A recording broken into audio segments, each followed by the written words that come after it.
nous allons écouter maintenant Coco sur une chronique sur les scouts. Et surtout, on accueille aussi Tmax. On m'accueille parce que personne Tmax, ne me lance. Ouais, mon micro est très fort. Il faut que j'arrête de crier. Excusez-moi. C'est parce que j'ai un petit bouchon dans l'oreille depuis aujourd'hui. Ouais, bah oui, t'as été à la piscine du coup. J'ai fait 2-3. Non, même pas. J'étais au Tutmonde et je me suis tutmondisé. Ah oui, c'était incroyable. Enfin bref. Ça se tutmondise. On va laisser la place au scoutisme. C'est vrai. Bien sûr. Alors, déjà, un petit tour de table. Est-ce que vous avez déjà entendu parler du scoutisme ? Je suppose que c'est un grand oui. C'est un grand oui pour ma part. Est-ce que vous avez fait partie d'un mouvement de jeunesse du scoutisme ? Oui, on fait entendre les totems. Oui. Des calis. Oh, elle voulait le faire. Calis. Moi, j'ai pas de calis. Il faut que je me rappelle de mon cali. Moi, j'en ai pas. Mais du coup, on a tous été au scout ici. Ouais. Moi, j'ai pas fait les scouts en tant que animé. J'ai fait les scouts que en tant que chef. Et du coup, t'avais un totem ? Je me suis fait totémiser quand j'étais chef avec mon staff. Du coup, c'est pas la même chose. Vas-y, lâche ton totem. Je peux pas le faire en fait. Je dois attendre la fin de la. Jaguarundi. C'est stylé quand même. C'est un petit jaguar.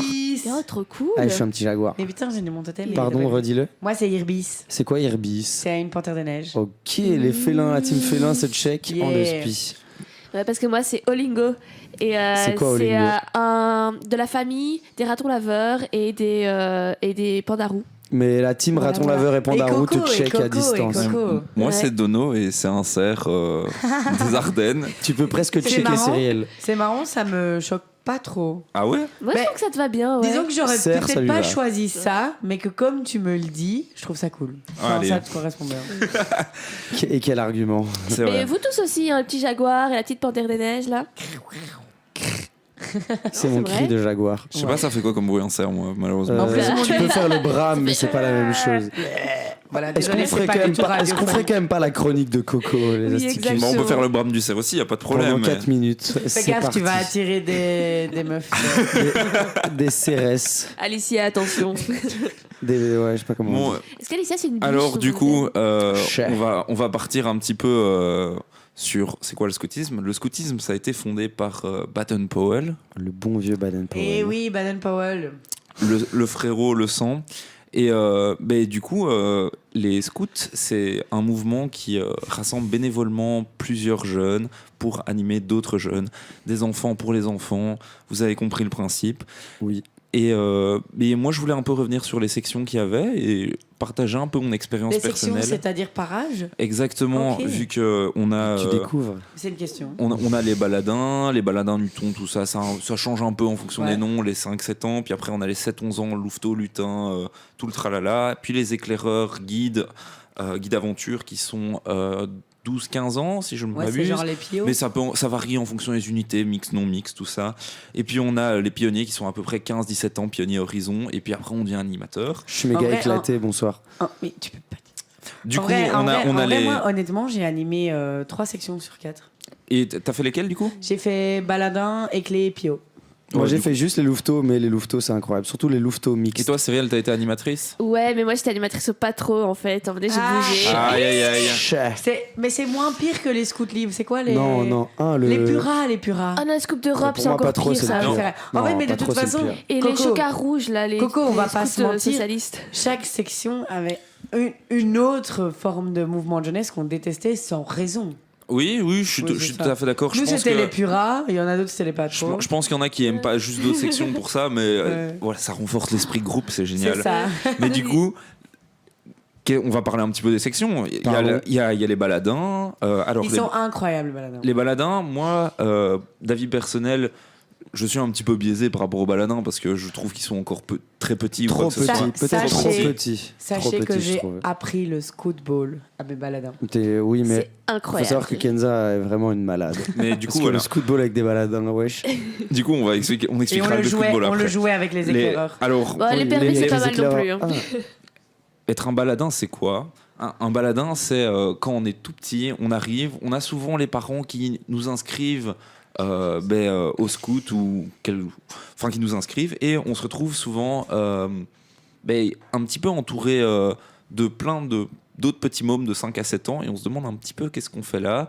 On se retrouve justement dans une espèce d'insouciance et on apprend vraiment à grandir ensemble pendant cette période-là. On grandit mais on se connaît pas tellement. Je veux dire, t'es potes avec machin, t'es potes parce qu'ils courent vite avec l'autre. On est tous. C'est la vie en communauté. Copains. On est tous copains, exactement, au baladin. C'est le cri. Baladin tous. Copain.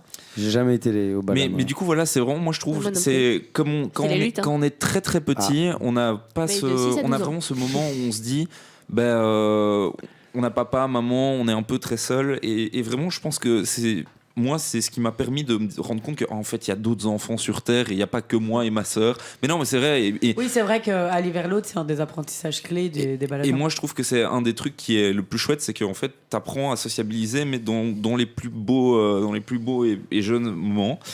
Mais après, tu as d'autres sections. Donc, moi, je trouve, voilà, c'est les points forts de cette section. Ensuite, tu as les louveteaux, où je trouve que là, justement, on vit en communauté, on commence à comprendre la communauté.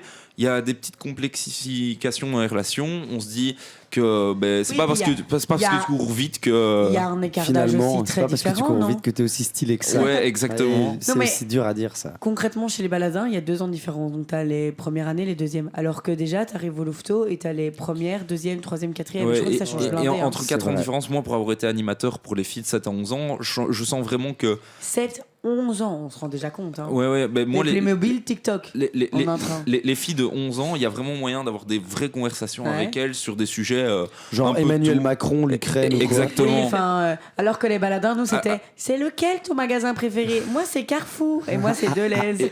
Et on sent vraiment qu'il y a une espèce de. Elles sont plus indépendantes, elles savent se gérer, elles ont envie de commencer à se gérer. Et ça, c'est vraiment cool. Elles veulent devenir des adolescentes avant. Oui, mais presque des gadgets, on rigole. Ah oui, mais c'est vrai ça.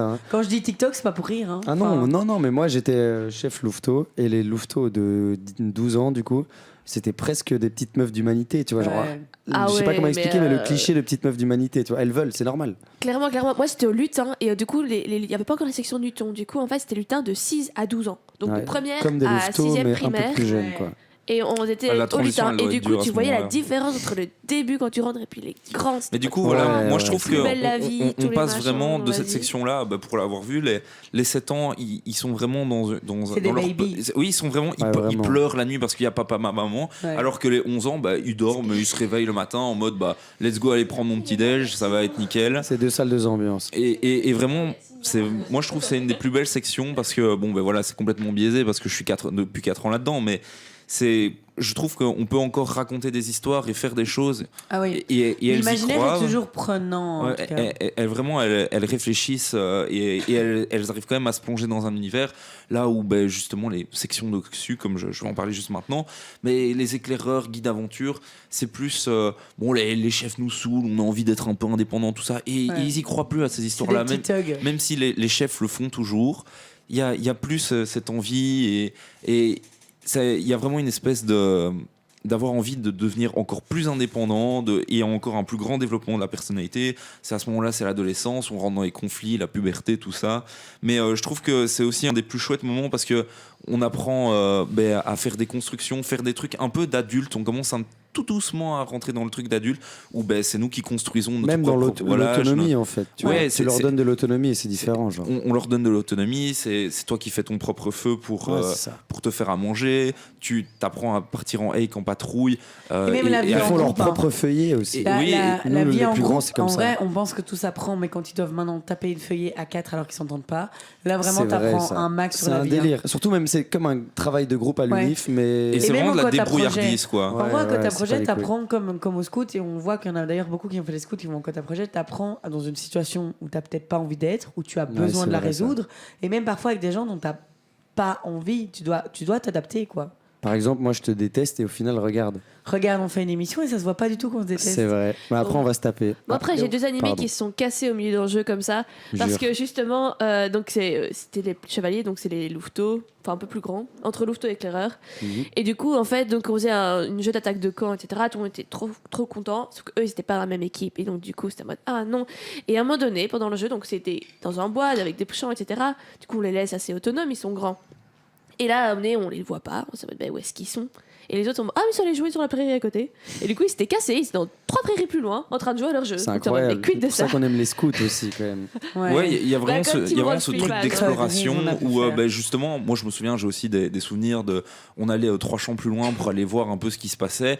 Et t'as vraiment plus cette liberté là où, quand t'es louveteau, lutin, tout ça, t'es confiné à un endroit. T'es vraiment genre dans le petit carré, tu peux jouer de là à là. Et ça s'arrête là parce que sinon. les chefs réglementent ça. Et puis après, tu as tout ce qui est pionnier, Horizon, aventure, tout ça. Et dans cette section-là, moi je trouve que c'est là où tu commences un peu à te rendre compte qu'il y a le sexe opposé qui existe, à te rendre compte qu'il y a la plage.